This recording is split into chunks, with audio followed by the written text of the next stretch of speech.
I'm outside of my comfort zone today, since I talk about cattle for the most part, and I mean, I know what grass is and stuff like that, but this is a stretch, so bear with me. If I get nervous, I tell jokes, and there's young people in the room, and I've been alerted that my jokes are, or my references, the comedic references, are fairly recently, and they didn't know what it was. I referred to a John Wayne movie quote, and my students were like, "Who's John Wayne?" So bear with me. A clicker, that'll help. I'll just give you some ideas, some thoughts, some things, and I will tie some of it back to cattle, but big picture, grasslands, and what are some of the economic things to think about with grass. Let's see what I brought along, okay? The Census of Ag, I kind of monitor this from time to time. These come out every 5 years, but they give you a big picture idea of how much of the different acres are out there. About half of the of some kind. Permanent range land, pasture that's sometimes farmed, but most of the time pasture. It's about half of the acres. So it's, when I think about the economic engines in the state, that grassland's pretty important just by its absolute or face value. There's two more numbers on.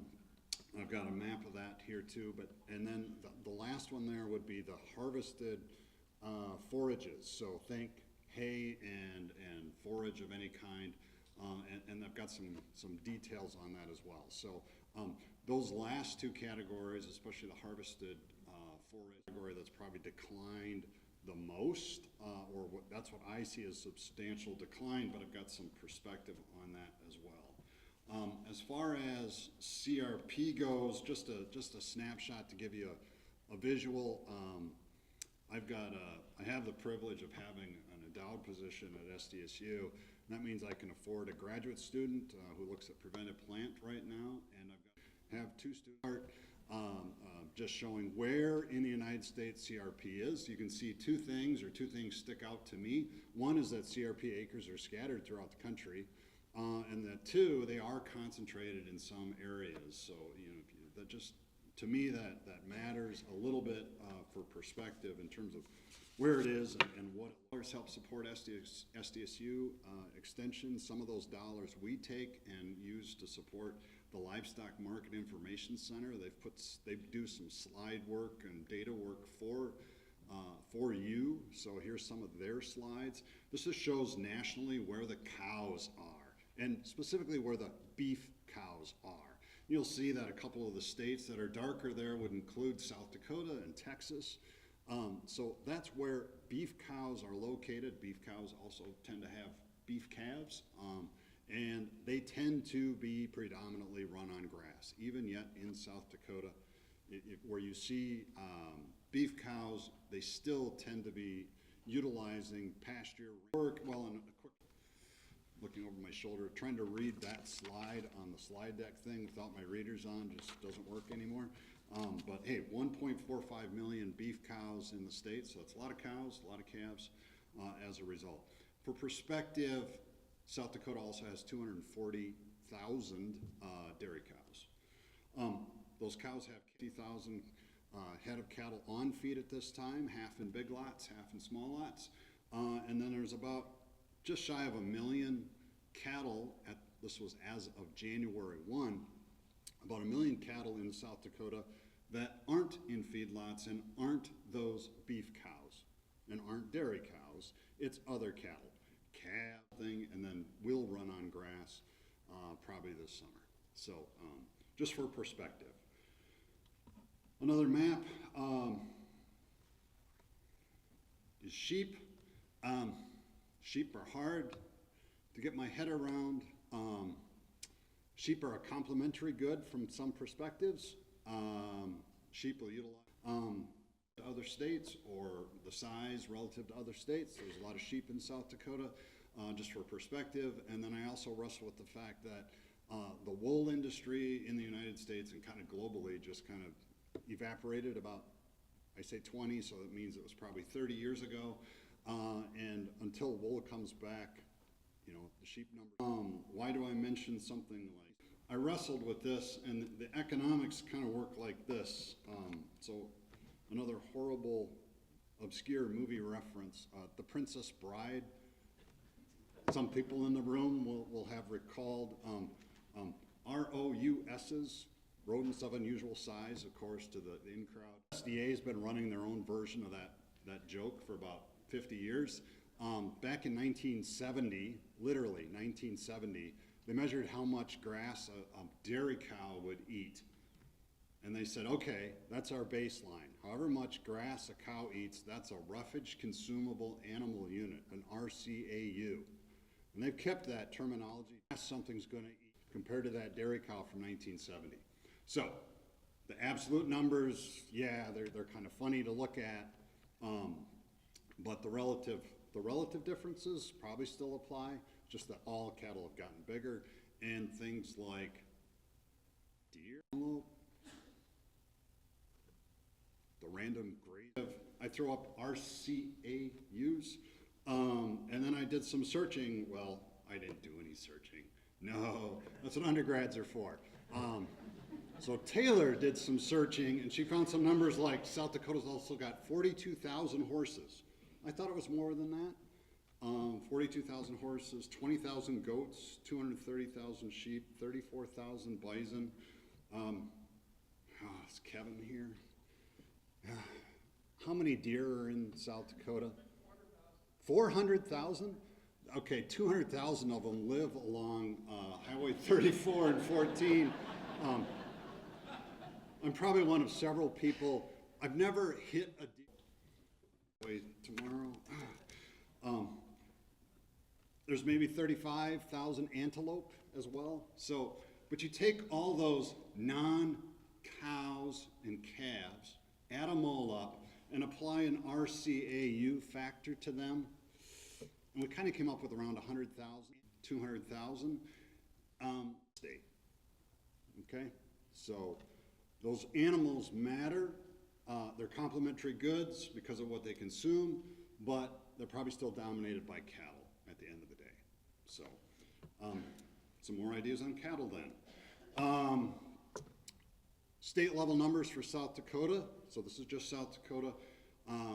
The cattle inventory number, total cattle inventory, had been a fairly constant static number for quite some time. It has in the last few years, it's trickled down a little bit. Very consistent with the national patterns. I don't think anything unusual is going on in South Dakota. It's been a little dry, but it's following that national trend down, scattered everywhere. Cattle, just for perspective, in case you thought there was some place they weren't. My colleague Juan Lee is somewhere maybe in the audience. She's one of our younger professors up on campus. She puts together the land values and such. This is her course, have continued to increase higher over time. Pasture land is no exception. In fact, the last couple of years, pasture land has had a little bit of additional support, in part because of higher cattle prices. I've got a more clear map zooming in on these values here in a bit, but I just wanted to mention Juan because she's one of the younger people that gives me and my jokes and references a bad time. Aside from pasture, here's a zoom in on the hay situation. Yes, South Dakota's lost some grazing land and pasture land to cropland over time, but I think sort of coinciding. I think of hay as a perennial. Some people just put alfalfa in the ground for a couple of years. We always put it in the ground forever, it seemed like. So I mean, that tying up the soil health benefits of that perennial would be a consequence of something that gets lost. As cattle numbers go down, you lose the pasture to some extent, but you also, over the longer run trend, I got two things shown on this chart, which you should only do when you're in front of a really big audience, is make really small, hard to read charts. It's what experience gives me. But here's the national hay numbers. Hay numbers nationally have gone down. This is just over the last 15 years, but to me it's sizable to drop from like 60 million down to 50 million acres. South Dakota's doing a similar thing. South Dakota tends to be, I didn't write it down, it's like 6 or 7% of the national hay acres would be in South Dakota. And South Dakota's hay acres have gone down over time. I remember more like 6 million acres, and so I predate the chart here, but they're recently down around, what is it, just under 3 million acres. Smaller, especially in the western half of the United States, that carries over. So, end of that. Again, I think it's a local phenomenon that's mirroring the national trend. There's been some talk of, despite maybe a steady number of grazing acres overall, subsidized similar to other things, so that the name of the insurance is pasture, rangeland, forage, rainfall index, crop insurance, something. It's there, it's increased over time in terms of use. It still doesn't match the 20 million acres of total rangeland available, but it's there, it's out there. What that looks like is you insure a base acreage amount for grazing, and this continues to be a fairly stark representation of, from a per acre value, the cost of grazing or the value of grazing perceived is much, much lower to some extent of how vastly different productivity is, rainfall is, soil conditions are from east to west. Now, over time, we've got pasture and grazing costs, just for perspective. So and then the pasture cost is a pasture rental rate, just a statewide average pasture rental rate per acre. So those two things are not specific to any location. The AUM rate is probably fairly consistent across the state, but the pasture rent, you just saw the other chart, it's all over the place. But both have moved up over time. Land is, from a nominal perspective, returning more from that perspective, but on a real perspective, inflation adjusted, maybe not so much, yes. And those two are correlated. Where am I going with that? Well, I'm not sure. In my head, I've got a Venn diagram with, and then I've got a third one that's either feed cost or what it's worth to just harvest grass out there. And that's how I'm thinking about this. So I've got just a couple more pictures here. One, here's a scenario. If you sat down today, bought a 5-weight steer calf, and said, what if I sold basis? What would that dollar difference look like? So that's the gross margin from running a yearling on grass in the summer in South Dakota. Quite the whipsaw shape there. And then, so that would be the revenue if you ran something on grass from a yearling perspective. Then if you overlay pasture cost on there, just using the AUM rate and saying, let's run that for 4 AUMs for the first part of the data, and 4.5 AUMs when the feeder weights are bigger in the last part of the data. Yeah, there'd be times where there'd be a lot of money to be made if you could pay that low grazing fee and get the high returns. But then, here's that other picture in that Venn diagram. What if you looked at feed cost, and I'm gonna feed it South Dakota corn and South Dakota hay in a ration and grow it instead? And I don't need, that looks pretty good to me in terms of the reality of break even. How do you use that knowledge in a sentence? Well, what you think is valuable grass is swamped by, and to see that differently, or to think about that differently, backing up, this would say everybody would be doing nothing but running yearlings, right? And very few people are running yearlings, because that's a break-even proposition.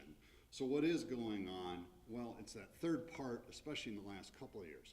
Cow-calf returns are really high. So the grass is a very valuable input to give us a calf.